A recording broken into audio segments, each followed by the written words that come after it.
Bonjour à tous, bienvenue pour ce webinaire. Donc on est trois à hoster ce webinaire. Donc Simundia, A-Team et Mokaker. Donc salut Maud, salut Aurélie. J'espère que vous nous entendez tous. N'hésitez pas à vous présenter dans le chat. N'hésitez pas à nous dire aussi si vous nous entendez bien.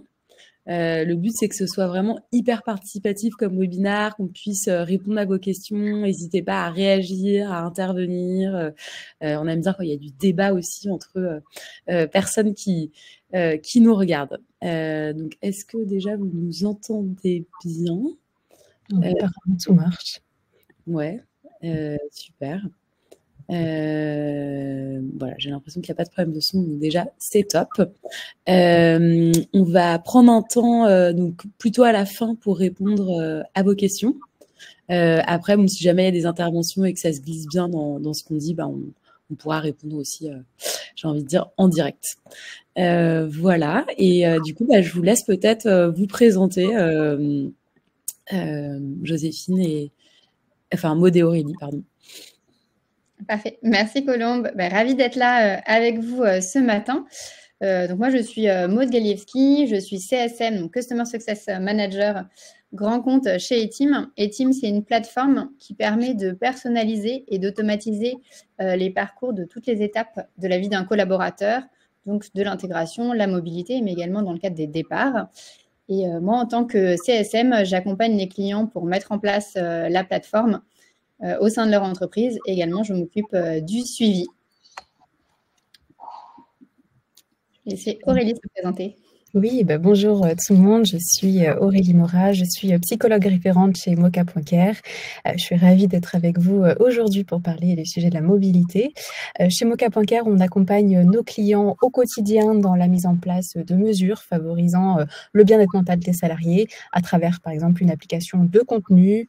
On a aussi un accompagnement plus humain, c'est-à-dire avec des sessions individuelles et des sessions collectives sur différents sujets de prévention et de sensibilisation en santé mentale.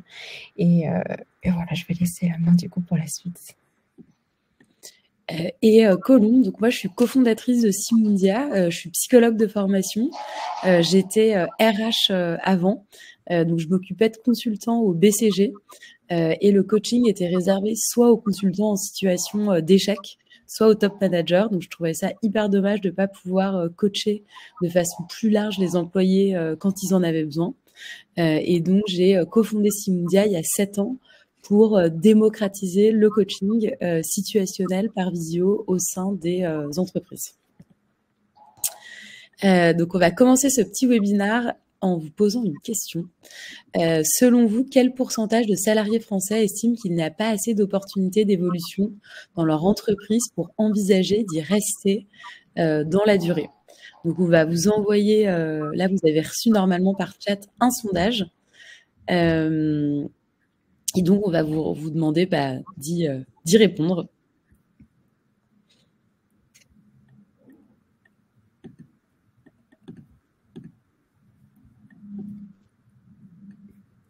Voilà, donc je vois qu'il y a... Voilà, vous êtes toujours en train de voter. Alors, la majorité d'entre vous donc a mis donc 54%, ensuite 76% et ensuite 28%. Donc là, vous êtes assez peu. Et donc, la bonne réponse, c'est la moitié d'entre vous, enfin 54%, pardon, plus d'un salarié donc français sur deux déclare qu'il n'y a pas assez d'opportunités d'évolution dans leur entreprise pour envisager d'y rester dans la durée. Donc, d'où le fait qu'on ait décidé avec A-Team et Mokaker de parler de ce sujet parce que c'est un sujet hyper important et qui a plein d'incidences pour vous en tant que RH dans votre vie d'entreprise. Voilà. Alors, effectivement, du coup, la mobilité interne, le fait de proposer une mobilité interne, c'est un vrai enjeu pour vous, pour garder les talents. Parce qu'on sait qu'aujourd'hui, il y a quand même une pénurie sur le marché du travail. Et donc, c'est important de pouvoir bien orchestrer ce sujet. Donc, on va d'abord vous présenter pourquoi il est important d'avoir une stratégie de mobilité interne qui soit solide. Ensuite, comment, quelques petites informations pour savoir comment assurer la mobilité interne de votre entreprise. Et on terminera avec 2 cas d'usage. Et ensuite, il y aura la partie questions-réponses. Donc, la première partie, pourquoi il est important d'avoir une bonne stratégie de mobilité interne au sein de votre entreprise? Eh bien, tout d'abord parce que 60% des collaborateurs préféraient pouvoir avoir une mobilité interne que de changer, d'avoir un mouvement externe.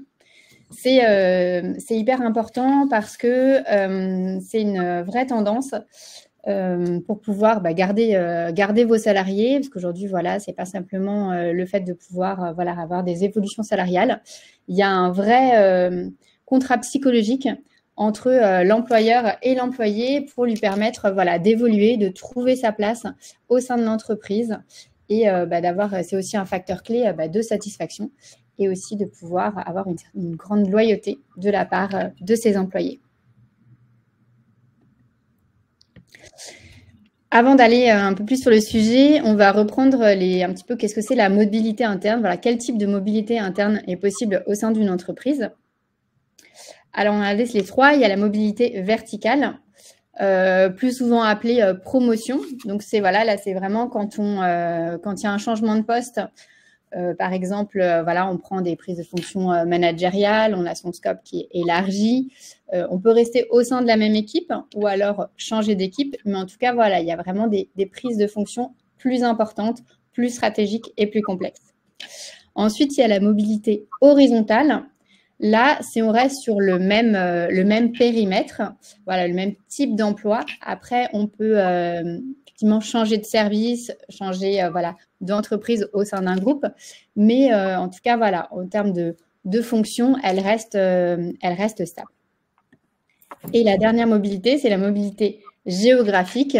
Là, du coup, c'est un vrai changement de vie de la part du salarié. Quelquefois, c'est à sa demande. Ça peut être aussi lié à un changement au niveau de l'entreprise, une délocalisation, un changement au niveau du lieu de travail.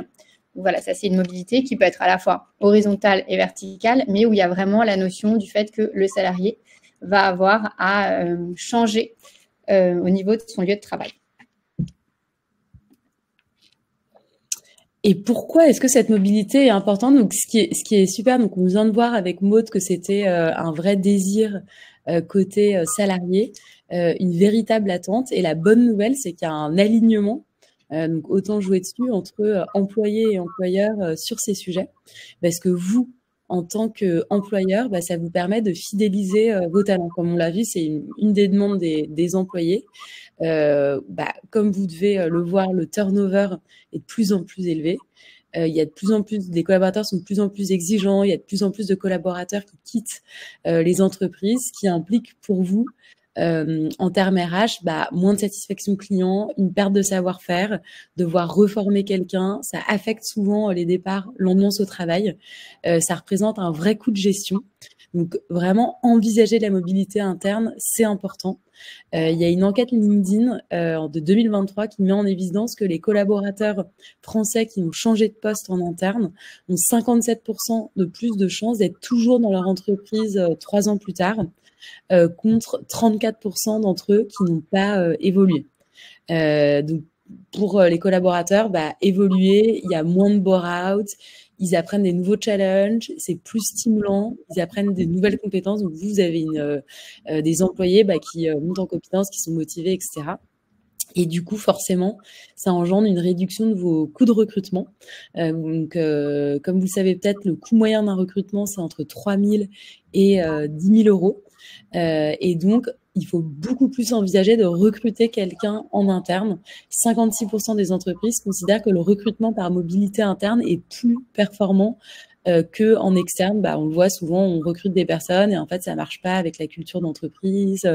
Les personnes, en fait, sont pas satisfaites de leur mission, etc. Alors qu'en interne, en général, on est plus familiarisé avec un certain nombre de choses. Et justement, pour rebondir sur ce que Colombe vient de dire, justement, un des défis RH, c'est aussi la santé mentale, et qu'il faut savoir dans cette continuité qu'il y a seulement 7% des Français qui sont engagés au travail, par rapport à 13% sur la moyenne européenne. Et ça, c'est une étude de Gallup de 2023 aussi qui a été publiée sur ce sujet-là. Et l'une des raisons principales de ce désengagement, c'est justement le manque d'évolution professionnelle. Donc, en offrant des défis et des opportunités de développement, la mobilité interne peut contribuer à maintenir un niveau plus élevé de satisfaction au travail et donc de motivation et d'engagement. Donc, l'objectif, c'est de pouvoir rendre l'environnement de travail de plus en plus en phase avec les attentes des salariés et aussi de pouvoir rendre acteurs les salariés de leur propre mobilité. Qui dit aussi santé mentale, justement, qui est un enjeu RH, on peut essayer de prendre un lien plus spécifique avec la mobilité interne qui peut aider à prévenir le risque de burn-out de plusieurs manières. Donc là, vous en avez 4 grands points spécifiques. Donc le premier, c'est le renouvellement des défis professionnels, parce que notamment en offrant de nouvelles responsabilités ou en créant par exemple des parcours croisés comme un Vie ma vie, et ça on va en parler juste après, la mobilité interne stimule l'intérêt, donne des perspectives de carrière et puis peut prévenir l'ennui et la stagnation, que l'on en a parlé avec le burn-out, ce qui permet en fait d'être sur le point 2 qui est la réduction de la monotonie, puisque en introduisant de la variété dans les tâches quotidiennes, ça permet d'éviter une forme d'épuisement lié à la répétition et au mode pilote automatique. Le troisième point, c'est l'amélioration de l'adaptabilité et de la résilience. Donc par exemple, face à de nouveaux défis, à de la nouveauté, les collaborateurs vont développer leur capacité à s'adapter au changement. Et là, on va parler plutôt de résilience qui devient plus accrue pour justement aider à mieux gérer des situations de stress ou des pressions professionnelles, par exemple. Ce qui peut aussi réduire le risque de burn-out. Le quatrième point, c'est le renforcement du soutien social, puisque la mobilité interne va favoriser le développement de nouveaux réseaux professionnels. Et c'est là que le soutien social devient plus solide et qui est aussi un facteur de protection dans les risques psychosociaux, parce que ça offre un sentiment d'appartenance et de soutien émotionnel. Cependant, là, je vais prendre ma casquette un peu plus psychologue pour vous dire qu'en cas de suspicion de burn-out, il est essentiel de pouvoir rester vigilant justement à certains signaux et puis de continuer à accompagner le collaborateur suite à sa mobilité. Ça, on va parler aussi juste après. Maud en a parlé dans le plan. Et chez Mocacare, notamment, on propose des sessions de sensibilisation sur ces repérages de signaux de stress et prévention du burn-out. Donc, comment assurer la mobilité interne dans votre entreprise ? Donc, la première chose, c'est de communiquer sur la mobilité, communiquer sur le fait que vous êtes ouvert à des opportunités de mobilité pour vos collaborateurs et les inciter à ce que eux puissent communiquer sur leur désir de mobilité sans qu'il y ait des retombées négatives. Donc, par exemple, former aussi les managers à détecter des personnes qui pourraient être intéressées à bouger au sein de leur entreprise sans se dire « Ah oui, bah attends, si elle veut bouger, du coup, c'est qu'en fait, elle n'est pas vraiment intéressée par le poste occupé en ce moment. » Il faut rappeler... Maud avait montré les différentes formes de mobilité. Donc, la mobilité, c'est pas que verticale, donc c'est pas que devenir manager, c'est aussi pouvoir bouger dans d'autres entités de l'entreprise, sur d'autres rôles. Et d'ailleurs, de moins en moins de personnes veulent devenir manager.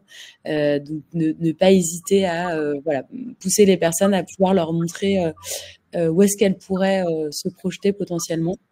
Et ça passe aussi beaucoup par la culture du feedback. Donc nous, ce qu'on fait pas mal en interne chez Simundia et à travers nos parcours de coaching, c'est des KSS, donc Keep, Start, Stop. Qu'est-ce que la personne devrait commencer de faire, arrêter de faire, continuer à faire. Et le fait que la personne se connaisse mieux, donc ça peut aussi passer par un coaching. Elle va mieux savoir quelles sont ses forces, quels sont ses points de développement et pouvoir se dire, bah moi, je suis, très forte en relation client, en CSM par exemple, mais peut-être que cette force-là, je pourrais aussi la développer en étant sales. Bon, ça marche pas toujours, mais en tout cas, c'est ce genre d'exemple où on s'appuie sur ses forces qu'on peut appliquer évidemment à d'autres métiers. Et ensuite, la dernière chose qu'on peut aussi proposer en tant qu'RH, c'est des shadow programmes ou Vie ma vie. où on peut suivre de plus près certaines équipes et voir comment est-ce qu'elles travaillent au quotidien. Parce qu'on peut parfois un peu fantasmer et se dire ah bah je suis CSM, les sales ça a l'air vraiment génial. Et puis en fait, on passe beaucoup de temps, enfin pas forcément d'ailleurs tant de temps que ça, mais une journée avec les sales et on se dit en fait pas si mal d'être CSM par exemple. Et ça marche évidemment de façon réciproque. Voilà. Effectivement, le Vie ma vie, c'est quelque chose qu'on a mis en place au sein des teams, même dès en fait la partie onboarding, un peu vraiment tout au long du parcours des collaborateurs pour un peu déjà comprendre le travail des autres et effectivement pouvoir voir s'il y a un changement d'équipe pourrait être une mobilité interne possible. Et il existe aussi du coup plusieurs approches pour détecter ces besoins d'évolution de mobilité interne. Donc pour ça, on peut vous recommander d'observer ce qu'on appelle les signaux non-verbaux de désengagement ou de frustration. Donc là, je vous invite à être attentif à tout ce qui peut être changement de comportement, de performance, qui pourrait indiquer un désir d'évolution ou de changement tout court. Par exemple, une baisse de motivation ou d'engagement peut parfois être le signe qu'une personne recherche de nouveaux défis. Pour répondre justement à ces signaux, on peut mettre en place des échanges réguliers entre le collaborateur et le manager en toute sécurité psychologique, qui est une donnée importante pour pouvoir libérer la parole, pour permettre la compréhension des aspirations et des besoins de chacun. Et d'un point de vue manager RH, il pourrait y avoir aussi un enjeu d'identification et de reconnaissance de certains talents cachés. Pour ça, c'est d'être attentif à tout ce qui est compétences et talents de chaque membre de l'équipe, même ceux qui ne sont pas directement liés à leur rôle actuel. Il est possible qu'il y ait par exemple des aptitudes qu'on appelle sous-utilisées et qui pourraient être mieux exploitées dans d'autres fonctions ou départements. Et pour aider justement cette identification, une approche serait d'organiser différents rituels RH tout au long de l'année avec des objectifs spécifiques liés à ces besoins de mobilité. Plus ce sera spécifique, donc par exemple sur la motivation, la performance ou les forces des collaborateurs, plus l'exercice sera pertinent derrière et plus les données seront intéressantes et exploitables.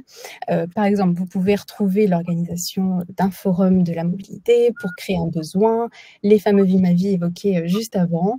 En bref, ce qui va permettre aux collaborateurs de mieux se connaître et de créer aussi derrière des vocations.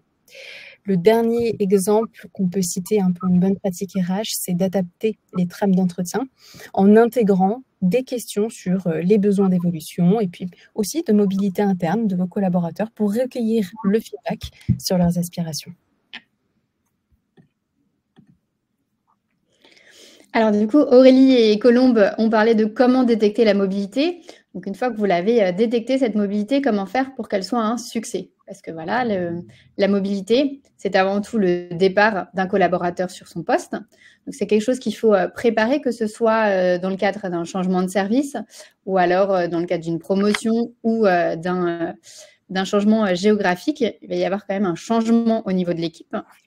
Et du coup, c'est important que de prendre en compte le collaborateur qui fait cette mobilité, mais également prendre en compte l'équipe d'origine, voilà, s'assurer que au niveau, surtout dans le cadre par exemple d'une promotion, si une personne de l'équipe est promue, voilà, que ce soit du coup qu'il y ait une information, que l'équipe soit accompagnée, voilà, que cette promotion se passe bien, parce que le risque voilà, de mal préparer le départ ou le changement de statut d'un salarié de l'équipe peut avoir un effet domino et du coup l'effet inverse, c'est que les autres membres de l'équipe souhaitent ensuite partir. Donc il y a vraiment au niveau de la mobilité, c'est important une fois qu'elle est détectée et qu'elle est actée, de l'accompagner vraiment dès le démarrage. Voilà, ce qui est important, c'est de préparer le départ pour ensuite également faire en sorte que l'intégration sur le nouveau poste se passe bien. Donc voilà, l'idée, c'est de vraiment créer un vrai onboarding. Ce n'est pas parce que l'employé est déjà dans votre entreprise qu'il ne faut pas le préparer à sa prise de fonction, surtout s'il y a une évolution hiérarchique avec un côté plus stratégique. C'est vrai qu'il ne faut pas oublier la formation, voilà, un accompagnement. S'il y a un changement d'équipe, voilà, qu'il puisse connaître son équipe en amont. Voilà, s'assurer aussi de toute la partie RH avec la signature des avenants, changement de contrat de travail. Dans le cadre des mobilités géographiques, voilà, pouvoir l'accompagner dans toutes les démarches qu'ils pourraient avoir à faire dans le cadre surtout d'un changement de ville, d'un déménagement, voire d'un changement de pays. Voilà, tout ce que ça peut influencer sur sa vie aussi personnelle, hein, parce que du coup, il faut qu'il soit dans les bonnes conditions pour pouvoir intégrer son nouveau poste. Et le dernier point, c'est aussi proposer régulièrement à toutes les étapes des évaluations pour savoir, surtout des questionnaires de feedback pour s'assurer que tout se passe bien et qu'en tout cas l'intégration dans le nouveau poste se passe correctement et qu'il n'y a pas de signaux qui pourraient montrer que la mobilité ne se passe pas comme prévu. Un autre conseil, c'est de faire un coaching parce que quand on prend un nouveau poste, même quand c'est au sein de la même entreprise, on change ses habitudes, on n'a plus les mêmes collègues, on n'a plus forcément on n'a plus le même manager, plus forcément les mêmes tâches. On prend un nouveau rôle, donc ça fait beaucoup de nouveautés. Ça peut créer un peu de stress, aussi besoin d'adaptation, etc. Et donc un coaching peut être ça peut être un bon moment parce que la personne est vraiment mobilisée pour se développer, pour apprendre des nouvelles choses, peut avoir besoin de parler à un tiers de confiance. Et nous, on le préconise après 3 mois. Histoire que la personne ait un peu de recul sur ce qui est compliqué pour elle, ce qui est plus facile, ce sur quoi elle veut se développer. Elle peut prendre en compte aussi les feedbacks du coup de son nouveau manager, de ses collègues ou de ses N-1 si elle est devenue manager et donc le faire vraiment à propos. Et c'est un signe aussi de, encore une fois, de l'implication de l'entreprise dans la réussite de la mobilité de la personne. Donc c'est en général très apprécié. Et aussi, en complément sur la partie coaching d'expérience, on observe qu'un changement de poste nécessite un temps d'adaptation, ce qui peut générer chez le salarié du stress qui à force devient chronique et peut être négatif. Pour la personne, elle n'est plus moteur. Parfois même un syndrome de l'imposteur, un effet de comparaison aussi avec les autres collègues, ce qui finalement aussi peut impacter le surinvestissement, donc l'énergie globale du salarié, qui va jouer sur son équilibre personnel et professionnel. Donc parfois, un suivi psychologique à court terme est suffisant et permet de remettre la balance au bon niveau pour pouvoir remettre à jour aussi ses forces pour avancer plus sereinement dans son nouveau parcours. Donc nos différents cas d'usage. Donc on va vous montrer un peu des exemples concrets de comment est-ce qu'on peut accompagner des entreprises sur leur sujet de mobilité. Donc moi, je vais vous parler du programme qu'on a fait avec Crédit Agricole, donc gestion de talent dans le cadre de leur programme de mobilité. Donc la première chose, nous, sur les enjeux de l'entreprise qu'on a, de Crédit Agricole qu'on a accompagné, en fait, ils ont beaucoup de contextes de transformation. Donc, pour rester compétitifs, ils ont réorganisé leurs agences. Donc, certains collaborateurs qui ont pu perdre leur poste, ils ont recruté, en revanche, beaucoup de commerciaux. Ils ont besoin de fidéliser leurs talents et donc pour ça, de créer des programmes de mobilité interne et de rendre un peu plus attrayantes les carrières dans le domaine bancaire. Ils ont dû aussi développer une culture plus managériale, donc pas que axée sur des enjeux de performance, mais aussi sur la qualité des relations interpersonnelles. Et du coup, engager, motiver notamment les jeunes collaborateurs qui sont, et peut-être que c'est ce que vous retrouvez dans vos entreprises, plus sensibles, disons, à la quête de sens. Donc, ils ont créé ce programme gestion des talents et il y avait une première étape de sélectionner des talents cadres, donc avec un premier tour pour les détecter. Ensuite, un deuxième tour avec 3 entretiens. Donc, le manager, un DRH et un directeur qui n'avaient jamais rencontré la personne. Et ensuite, une fois qu'elles ont été sélectionnées, donc un parcours de formation avec un coaching, donc avec un test. Nous, on fait pas mal de tests en amont des coachings. Donc là, c'était un test avec Assess First, mais ça peut être d'autres tests, des EQI, etc. Un débriefing de test, ensuite un coaching. Et donc, l'idée d'aider les personnes à, encore une fois, mieux se connaître, pouvoir agir sur certains freins et leur montrer que oui, elles pouvaient monter en fait hiérarchiquement parce que souvent il y a beaucoup de freins et les gens, malgré leurs compétences, n'arrivent pas à se projeter en interne. Et donc, les résultats, donc il y a 11 collaborateurs qui ont été nommés managers de managers sur 14 qui avaient été détectés et 4 personnes qui vont potentiellement aller au comité de direction. Donc après, c'est des programmes, voilà, il y a de la préparation. Voilà, on passe pas tout de suite au CODIR. Et pour vous partager un peu les thématiques de coaching les plus choisies, c'était la gestion du temps et priorisation et le leadership et management. Et alors, ça fait toujours un peu faux le 100%, donc j'ai hésité à mettre 98%, mais bon, je vais mettre quand même le vrai chiffre, mais c'est celui-là. Donc les gens étaient très satisfaits de leur coaching et avaient envie d'en refaire un. Donc ça les met vraiment dans une dynamique de développement, ce qui était et de projection au sein du groupe, ce qui était l'enjeu de la DRH. Alors, pour finir cette présentation, je vais vous parler, nous, d'un cas qu'on a eu avec une institution financière française avec qui on travaillait déjà sur la partie onboarding, mais qui avait envie d'améliorer son parcours de mobilité. Donc, comment on aborde ce sujet, nous, au sein des teams? D'abord, on va voir avec notre client quelles sont les étapes qui sont un petit peu plus difficiles, qui ne se passent pas forcément bien dans le cadre d'un parcours de mobilité. Alors, souvent, ça peut être... au niveau des avenants qui ne sont pas prêts à temps, des informations qui ne sont pas forcément transmises. Donc voilà, on a un petit peu revu le parcours complet. Voilà, qu'est-ce qui se passe pour un salarié qui vit une mobilité, quelles sont les équipes qui sont impactées, et voilà, et à quel moment il peut y avoir un petit peu de crispation. Quand on a défini ces différents points, en fait, nous, on va regarder comment on peut les automatiser, les rendre beaucoup plus fluides et du coup, aider à ce que les mobilités se passent bien.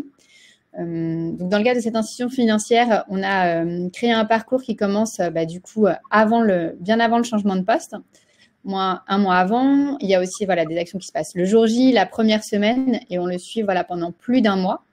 Ce programme a été lancé fin 2023. Aujourd'hui, on a accompagné 70 mobilités. Et ce qui est important dans ce programme, c'est qu'on a, comme on l'a évoqué dans la partie précédente, vraiment bien intégré la culture du feedback.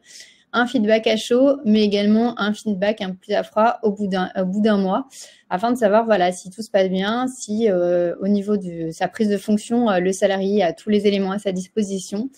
Et si jamais il y a des réponses qui sont plus négatives ou tout ne se passe pas bien, potentiellement un soutien psychologique peut être déclenché, un coaching, des formations. On peut accompagner pour que la prise de fonction se déroule correctement.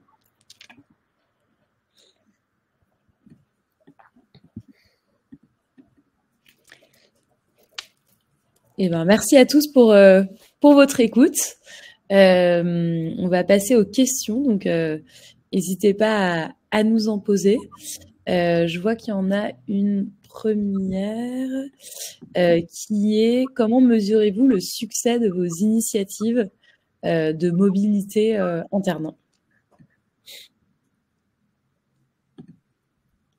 Qui veut répondre? Alors, nous, on peut répondre du coup dans les parcours de mobilité qu'on met en place avec nos clients. Comme je le disais, on demande toujours une partie feedback au niveau de l'employé qui a une mobilité. Également, cette culture du feedback, elle peut être aussi au niveau du nouveau manager, en tout cas des personnes qui accompagnent le salarié pour savoir des deux côtés, est-ce que tout se passe bien, est-ce que la mobilité s'est bien passée.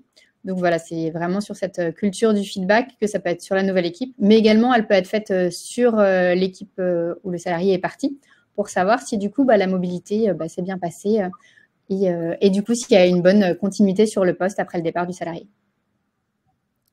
Pareil, nous le ROI c'est hyper important pour nous et c'est de plus en plus demandé par les RH. Donc nous c'est plus au sein d'un parcours de mobilité qu'on va intervenir pour détecter des potentiels, les faire évoluer, leur faire prendre conscience de leurs forces, etc. Et pareil, donc on fait une auto-évaluation du coaché par rapport à sa thématique de coaching. Le manager aussi peut l'évaluer.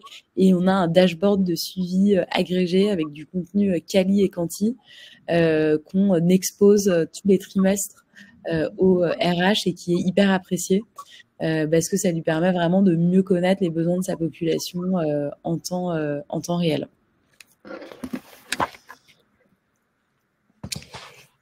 Je vois qu'il y a une autre question sur comment gérer la frustration des collaborateurs dont la candidature interne a été rejetée.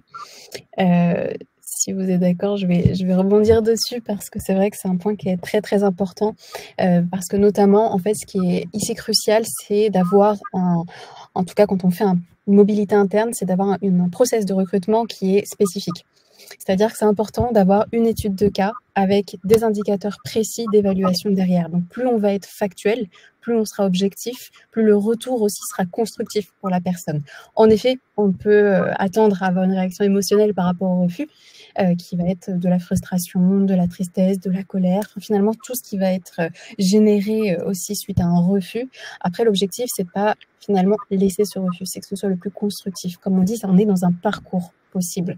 Donc, c'est donner ces éléments factuels et essayer après d'envisager une possibilité, en tout cas, de monter en compétence sur peut-être ce qui a fait défaut pendant l'étude de cas ou autre par rapport à ce process de recrutement interne. Donc, c'est important de pouvoir entendre la frustration, la reconnaître, donner les éléments factuels et après proposer peut-être un parcours plus sur mesure pour développer les compétences qui seront peut-être, pour pas mettre finalement la personne en situation de danger sur le futur poste. Hein. C'est vraiment l'idée de l'accompagner. Et c'est ça que j'aimerais répondre. Peut-être si Colombe ou Monde, vous voulez enrichir, mais pour moi, ça, ce serait déjà la première réponse. Moi, je la trouve non, mais très, très, très, très complète, quoi. Et c'est toujours un peu, je trouve, les mêmes sujets RH quand c'est un peu compliqué. En fait, il faut surcommuniquer, rassurer, expliquer, et ouais, pas laisser la personne seule face à son échec. Enfin, pas qu'elle le vive comme un échec, mais plus comme une opportunité de se développer pour pouvoir acquérir les bonnes compétences, pour aller vers soit une mobilité qui va mieux lui correspondre, soit un peu de temps pour se développer, pour pouvoir accéder au poste qu'elle souhaite avoir.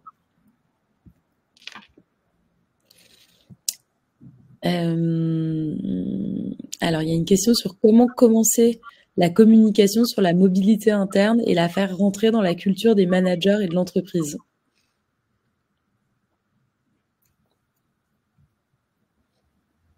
Alors, je ne sais pas qui veut répondre, mais je pense qu'en fait, ça dépend beaucoup de vos habitudes de communication, vos rituels de communication.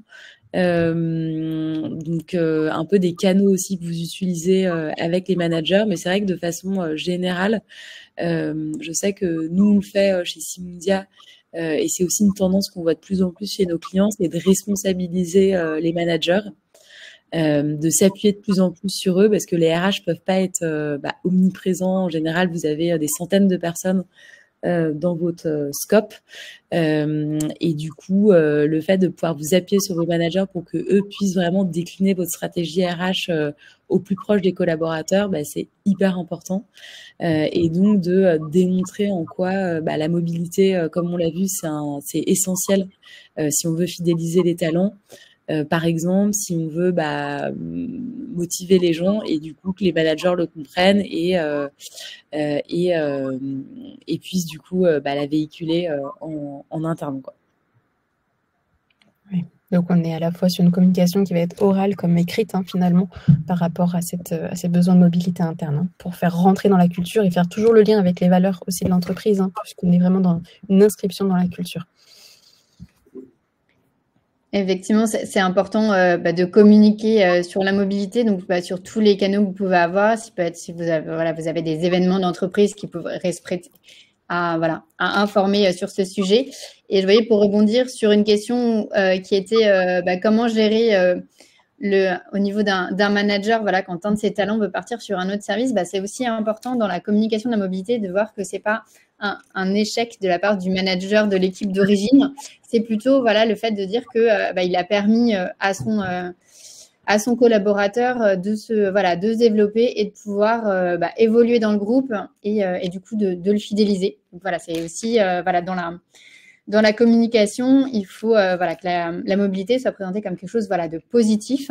Ce n'est pas du tout un échec pour l'équipe d'origine, surtout dans le cadre d'une mobilité horizontale qui pourrait être perçu de la part du manager comme en fait, il veut faire le même travail mais autre part, est-ce qu'il ne veut pas le faire avec moi? Donc voilà, ça rentre aussi voilà, dans toutes les communications qui sont à faire au sein de vos collaborateurs. Ouais, tout à fait. Alors, qu'est-ce qu'on a d'autre comme question? Donc, il y a Aurélie, est-ce que vous offrez des formations en Belgique? Alors oui, du coup, Constance a répondu, donc tout à fait, on peut offrir en fonction, voilà, c'est tout à fait possible en fonction du nombre de collaborateurs présents, de la typologie, de la durée, mais oui, tout à fait. Donc, il y a une question plutôt qui m'est dirigée. Quand vous parlez de coaching, concrètement, on parle de coaching complet sur plusieurs mois ou juste de coaching complet, une ou deux séances. Nous, chez Simundia, on a développé une méthodologie de coaching situationnel. Donc, c'est vraiment pour répondre à une situation nouvelle ou complexe. On va détecter précisément le besoin de la personne à travers un assessment.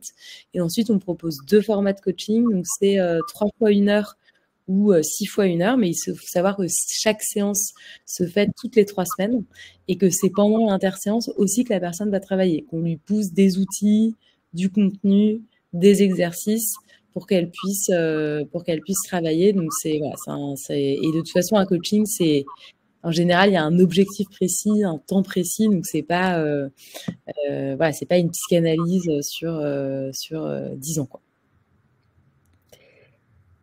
Et il y a une question sur à quel moment conseillez-vous de prévenir le manager actuel du collaborateur qui souhaite faire une mobilité et qui doit l'informer? Alors pour en tout cas, c'est le premier élément de réponse. Je pense que ça dépend aussi de chaque entreprise et de sa culture aussi, des évolutions internes, justement, de mobilité interne. Par exemple, chez Moka, on a, quand on rencontre, par exemple, la première fois son manager, on fait un plan de développement professionnel qui permet vraiment d'échanger sur ses perspectives de carrière, sur ses compétences, sur ses volontés peut-être de développement déjà qu'on identifie, après avoir observé l'environnement. Et après, au bout de chaque évaluation, donc mi-année et fin année, on va faire le point justement on fait le point toujours avec le PDP, on appelle ça le plan de développement professionnel. Et donc c'est très variable, ça peut être au bout d'1 an, ça peut être parfois au bout de 6 mois pour certaines personnes, comme ça peut être beaucoup plus, 2 ans.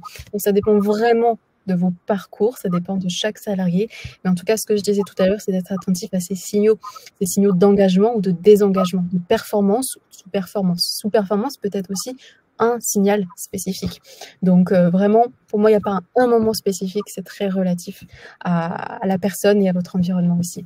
Et justement, qui doit l'informer? On a beaucoup parlé du manager, parce qu'il y a ce contact direct sur le terrain. Après, c'est aussi à la personne. Moi, ce que je disais tout à l'heure, c'est de rendre la personne aussi acteur et actrice de son besoin de mobilité. Donc, c'est important de pouvoir mettre, en tout cas, la communication pour que la personne puisse en parler à son RH, à son manager, ou en tout cas, de pouvoir libérer la parole sur le sujet.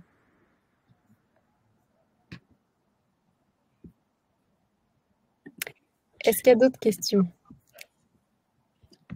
On a répondu à toutes les questions, j'ai l'impression. S'il n'y a pas d'autres questions, c'est peut-être la fin de ce webinaire. Merci pour toute votre participation. Merci beaucoup Aurélie et Maude. Et à bientôt. Hein. Et merci à toutes et à tous d'avoir été présents. Et puis on reste disponible s'il y a des questions ou d'autres choses qui viennent par la suite. Vous avez nos mails sur la Slack, donc n'hésitez surtout pas à nous contacter, avec grand plaisir. Oui, merci à tous et surtout n'hésitez pas, si vous avez des questions, on reste à votre disposition. Très belle journée à tous. Merci. Bonne journée à tous.